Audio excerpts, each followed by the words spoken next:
Hey everyone, I'm back for another quick gameplay. This is a new deck that I've been tweaking with, and it is far from complete, but it's a build that I wanted to test out a little bit. I saw someone else playing it on MTG, figured it might be a fun, slightly less competitive build to play. It's blue-green, and I'm playing Rashmi, Eternities Crafter, I believe is the name. Let me pull it up. Yeah, Rashmi, Eternities Crafter. She is the new Simic from Kaladesh. She's whenever the cat casts first spell each turn, reveal top card of your library. If it's non-land with CMC less than or that spell's mana cost, you may cast it without paying its mana cost. If you don't cast the revealed card, put it into your hand. So you draw all of the, or you pseudo draw all of your lands, but stuff that you get for free is just free. And I interpreted her as worst case scenario. It says whenever you cast your first spell each turn, draw a card, which seems slightly better than not Noyandar. The red-blue one, that's whenever you cast your second spell each turn, you draw a card. I decided to go with Rashmi in a blue-green control build because every counterspell is suddenly a dismiss. Or a better counterspell like Mana Drain is Mana Drain plus draw a card. So you can trade one for one all day if you can get people down to playing a single spell each turn. Now, I've gone back and forth about Arcane Lab in this deck because it shuts down her ability to actually cast spells, but it does mean you get to draw every single turn if you cast a single spell. So far, I don't think I'm going to include it, but we'll see. I'm playing against Gabber Havoc, and before you rush down the comment section, if you jump through this gameplay real quick, I know I make a ton of blunders. I'm still brand new to the deck. It's a relatively unsolved build for this commander also, so I'm in very untested waters, so to speak. Yisan's got a ton of literature behind him. Sidisi's got a ton of literature. Azami's been around forever. So those are commanders that are known. I'm trying to work in this sort of gray design space at the moment, so we're going to see how it goes. I'm enjoying her, though. So I see a very land-heavy hand, but I do have turn 2 Rashmi, which seems to be pretty good for this deck. Although the only card that I can get value off of is Cyclonic Rift right now, so I don't know. Gabber Havoc is playing Nissa Vastwood Seer. I'll pull her up right there. You can pause the video, take a look at her. When she ETBs, you search for a basic forest. 7th landfall flips her, and then she turns into Phyrexian / Coiling Oracle of Lands. Make a 4/4 legendary or untap 6 lands. That becomes 6/6s. You almost never see the ultimate. She's usually seen as the green commander that draws you a card because she flips and then her +1 says draw a card on it, and in the worst case scenario.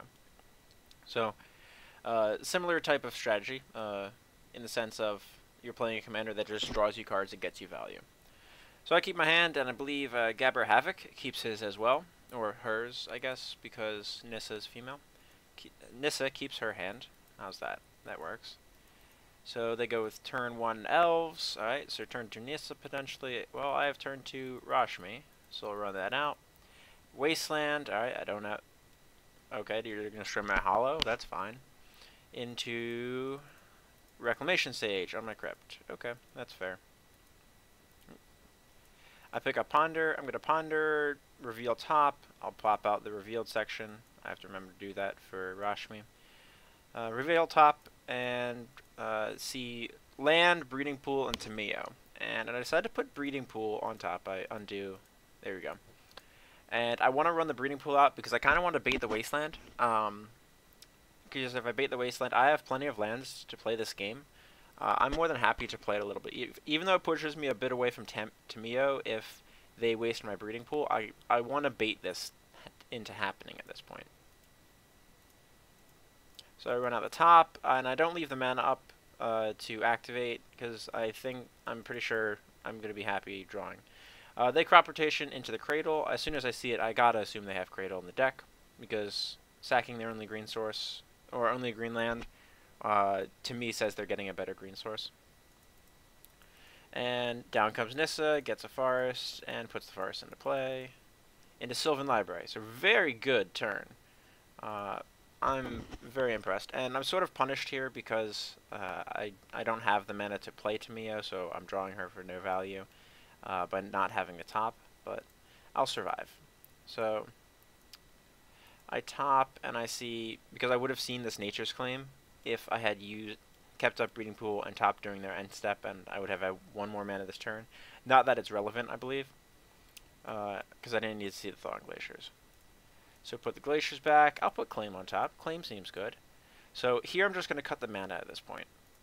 So I'm going to Cyclonic Rift the Fendhorn Elves because I don't want to give another X-Age activation. I'm not going to give Nissa more activations for herself. I'm going to Cyclonic Rift the Fendhorn Elves just because Cyclonic Rift isn't getting me any value when I only have 4 lands in play. I'm just going to play it as a single bounce. It doesn't always have to be cast for 7. So cut the mana, even though it pays for itself because they tap Forest, put Elves into play, then it taps Cradle. It cuts 2 mana off of their next turn, so that Wasteland hurts them a little bit more, and I'm just playing that game to make that Wasteland hurt them a little bit more here. And I got to take out that draw. There's no way I can ever let Sylvan Library exist. So top got me a little bit of value there. I'll clear them. Oh, please don't bug. This was an awesome gameplay. Alright, so they replay the Elves, Omnath, and they waste me. But they don't have anything that can attack into Rashmi because she's a 2-3. I have Vugan. Well, that doesn't produce mana, so I can still play this mana denial game against a green deck that's dedicated to ramping. Thought that was a pretty cool juxtaposition. So I'm going to top again, see Dissipate, and thankfully I didn't use blue mana to do that. See the Dissipate, and I decide I'm just going to leave that on top. And here's one of the really cool things. Put the Glaciers on the bottom because I don't need it. What I'm able to do is keep Dissipate on top of my deck. On their turn, I can Dissipate something, but after flipping top to the top of my deck, cast Dissipate, and then recast top off Rashmi's ability, which I think is a pretty cool interaction. So 5 mana, command my land. No, thank you. That's not going to happen. I'm going to do the play I just talked about. Dissipate off the top of my library effectively. So that time walks their turn. I mean, they're going to have Elves defeat into Omnath, but that's it. I pick up the Woodland, and I decide to go with Tamio this turn. And I want to freeze this Gaia's Cradle. I could freeze one of their creatures, but it's not going to do as much for me. I really want... I could freeze Omnath because none of these creatures... And I probably should have froze Omnath because none of these creatures can attack through Rashmi into Tamio. But that doesn't turn off Omnath's ability of being a battery. So on their turn, they would have 1, 2, 3, 4, 5, 6, 7 mana with Eye of Ugin in play if they don't have a land drop. So I want to cut 4 mana out of their pool with this play here. And I get the Thawing Glaciers into my hand and freeze the Cradle. They go for a Mana Crypt and dump some mana into their pool. I take out the Reclamation Sage here because Reclamation Sage is a mana source. I don't want to take out Nissa and let them search for another forest. So I'm going to kill the Sage. I could also try chump Omnath, which would keep Tamio alive at 1 and give me another turn of freezing something with Tamio. And it would also give me the option of if they spend any of their mana and they drop Omnath back down to... If they spend 2 mana and Omnath goes down to 2 toughness, he'll die to state-based actions because of Rashmi. But I decided to go for the Sage instead. And they Beast Within my Rashmi, so I'm kind of glad that I blocked there because they could have just Beast Within in response to keep Omnath alive. So I'm going to replay Rashmi here. I'm not under too much pressure in my opinion. They're going to have a lot of mana, but they don't have any charge yet, so I feel comfortable at this point. Begrudgingly comfortable. And Deep Analysis is one of those amazing cards in Rashmi I found, because it gets you a 4, so you find a 3 or less the first time you cast it, and then you pay 2 mana and 3 life, and you still find a 3 or less. So these flashback cards are amazing. I actually am running Think Twice in this, because Think Twice says, Blue 1, draw 2 cards at instant speed, and then Blue 2, draw 2 cards at instant speed. So Flashback plus Rashmi is actually a very, very potent combination I found. Any of the value Flashback. Things like Memory's Journey aren't as good, but I can see situations where they would be useful. So, sorry if you hear construction work. They're renovating one of the apartments near me. So they're tearing up a whole bunch of tile. Alright, so Avenger of Zendikar. Not terrifying, actually. They only get 4 plants. They don't have the 7 lands that they like to have when Avenger comes down. So, it's definitely a card that is an example of it scales well for land ramp. But this Mana Crypt isn't getting him 2 extra plants. Isn't getting Nissa 2 extra plants there. Sorry about that. And no crash again. And I would have felt they could have played green 4, put 6 in the pool, crash with Omnath, try to trade off my beast or something. But I mean it's their call. So I see Muddle, Teleria West, and Rampant Growth. Well, that Growth is going to be really useful because I don't want any of those cards. So I put Rampant Growth on top because of the shuffle effect. And now I'm going to cast Deep Analysis, leaving the potential for blue open. Flip Rashmi's Rampant Growth. Rampant Growth away the top of my library, put another blue into play. And draw Birds of Paradise Mana Leak. Sweet. Alright, so I'm going to land another island, just to represent that counterspell, mana drain, whatever I need. And ship it back. And here's the play that I think is very cool. Alright, so they dump a ton of mana in. And they make a mistake here. And the mistake does come back to bite them. They put 2 mana from the crypt into the pool. And then they clear their pool, thinking that all of their mana floats when only green mana actually floats. So they lost 2 mana here. Now keep that in mind. They crash him with Omnath and Avenger. I don't want to take 13, so I'm going to chump Omnath and put 3 damage on him. So now, Omnath has 3 damage marked. They cast something big. Kozilek, Butcher of Truth, draw 4, because it costs 2 less, it costs 8, leaving 4 floating. But this has 3 damage on it. So if I make them spend the mana with Mana Leak, I can kill Omnath. So I'm going to cast the Mana Leak just because this set now says remove Omnath from play. Because I think they'd rather have the 12/12 than the Omnath at this point. And I mean, I can't fault them for that. Omnath dies, 1, and now here's what I was talking about. I think one more green mana in the pool. Oh no, alright. So the Mana Crypt wouldn't have helped keep Omnath alive. Because they would have had 2 more green instead. No, Omnath would have survived because it would have had green in the pool and 3 damage marked on it. So that cancels each other out, and it's a 1/1. So if they hadn't made that Mana Crypt blunder, they would have had Omnath survive. And my Mana Leak would have been a bad play. It's probably still correct because I want to get a card into my hand and cycle the Mana Leak effectively. They water their plants, post-combat, like a great Magic player, and play Grim Monolith. So they are set up to win if they untap. And boy, have I got a sweet, sweet turn for you.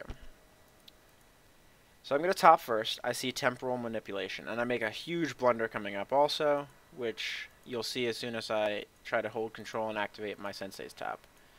It happens to the best of us. So I'm going to play Birds of Paradise to cantrip into Temporal Manipulation. And I'm going to manipulate, take an extra turn, and top. So I see Maze of Ith, Dryad Arbor, Bloom Tender. Well, that Maze isn't going to do me any good, so I'm going to put that on the bottom, followed by Arbor, then Bloom Tender. Because Bloom Tender is going to be the most. And I get to play a land this turn. And I probably should have played one of my tap lands, but I don't think it hurts me. Pick up Bloom Tender. Alright, so I'm going to top, 3. I'm going to cycle Teleria West, and I know what I'm going to get here. I'm going to get Cephaly Coliseum, because it's a draw 3, discard 3 at this point in the game. So I'm going to play the Coliseum, and I think for a sec, I haven't cast a spell yet, I realized. I'm going to top again. Capture of Jingzhou. Well, that's pretty damn good. And this is the misplay that I make. So I put Capture on top. I make sure that I put Capture on top with Frantic underneath it. I float a mana, and I hold control and activate top to... And my goal was to activate top and draw a card, and then have the ability to rearrange floating, because I still haven't cast a spell. So that way I can cast Capture of Jingzhou, Jingzhou, however you pronounce it. I can cast Capture, and Rashmi will flip into Frantic Search, which means Capture actually only costs me 2 mana because my land's untapped from Frantic Search, but I didn't actually pay the mana into it. So capture would have cost me 2 mana after Frantic resolves, and I have at least Sensei's Top plus the other land in my hand, and I can pitch land Glaciers. Is my plan right now, but I activate them in the wrong order. Gemstone Caverns, that's the other one. So I activate the draw first, and then the one. So there's no way to go back and undo it. I just accept that fact. I lose 1 mana this turn, meaning that tap land this turn wouldn't have hurt if I had played Thawing Glaciers. But I have just enough to capture, revealing top, cast the top, take an extra turn, and top peak, see Eternal Witness. So Eternal Witness is going to be my next card now. So I pick up Eternal Witness. I'm going to top draw to put Frantic Search into my hand, because I'd rather Eternal Witness cast Sensei's Top than Eternal Witness reveal Frantic Search. I kind of don't want them to know about this. They know about top, so might as well let them see the top. Eternal Witness puts top back in, and I think I'm going to get Cyclonic Rift. So that's a pretty good card. I would love to use the ability. So I look at my mana for a little bit. I play the Glaciers. And I Frantic Search, forgetting that I have Gemstone Caverns because I wouldn't have needed to play the Glaciers. Because this is mana neutral. Ristic Study is pretty bad at this point. And I think... what was the other one? Gemstone Caverns. And I would have preferred to discard Glaciers there. So I shouldn't have played that first. I untaps on the mana. And I have Temporal Trespass with it, and I leave exactly enough up for Bloom Tender, I believe. Yeah. So knock out some stuff from my yard, and I Temporal Trespass. Now this is my 4th turn in a row with Rashmi. She's drawn me 4 cards over the course of these turns, so to speak. I play the Bloom Tender, untap, Hinterland Harbor. First, I'm going to start with the Sensei's Top again.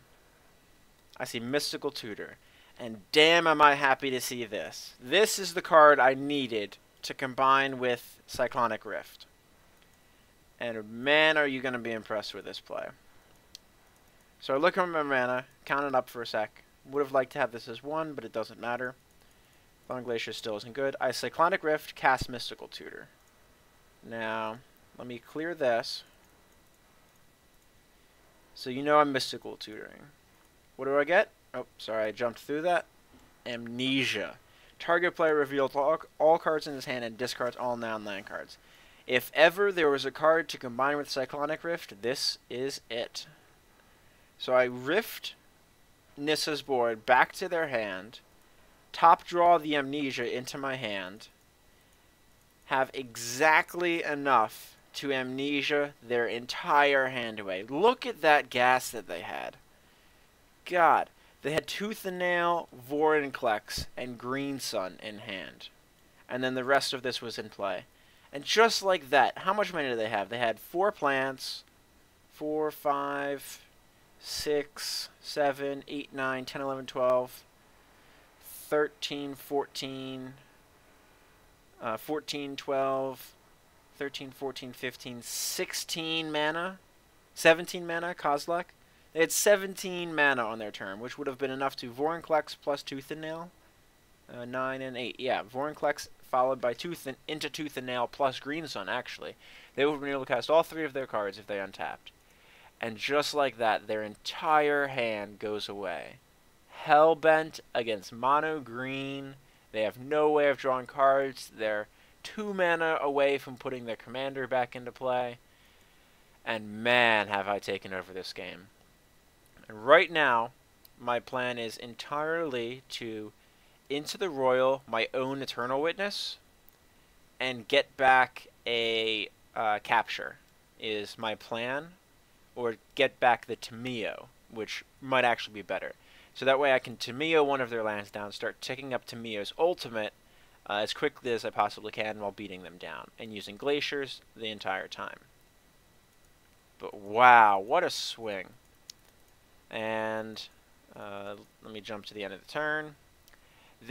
I take a... Did I take another turn there? No, they untapped, played a land, and passed. I cast Deep Analysis, targeting myself. I was going to get an island. And they decided to pack it in. And they didn't even see my bounce yet, because I was planning to deep analysis myself, and then use the land, anything that I drew that I didn't want, to Cephalic Coliseum. And I had 1, 2, 3, 4, 5, 6, 7, 8, 9. I had enough to Into the Royal, kicked, or no, Into the Royal, my Eternal Witness, replay Eternal Witness, and get back Tameo. Not cast the Tameo, but just get her back. And just like that, the game swings around because of a couple good extra turn spells. And I think over the course of this game, she probably drew me 8, 9 cards minimum. So, very cool commander to brew with. I hope you guys enjoy the video. I know the deck is nowhere near complete yet. I'm still tweaking. If you have any suggestions, edits, let me know. I'm definitely trying to build the control version of this deck. I do not want to build this as combo, and I do not want to build it as creature like mid-range, which I've seen most of her builds be elf, ball, or mid-range so far. I'm interested in building the control version, which I think is pretty good, because just treat her like a double Phyrexian Arena. Play things on both people's turns, get a lot of untaps, and use her to the best of their ability in that sense. Hope you guys enjoy the gameplay. Let me know in the comments down below any misplays that you saw that I made that I didn't point out, that are like egregious misplays for how I can tune the deck a little bit better, what cuts you think I should make, or any suggestions for cards that I should check out about trying to add into the deck. Don't forget to like, subscribe, and share the videos to anyone you think might enjoy it, and I'll see you all in the next one.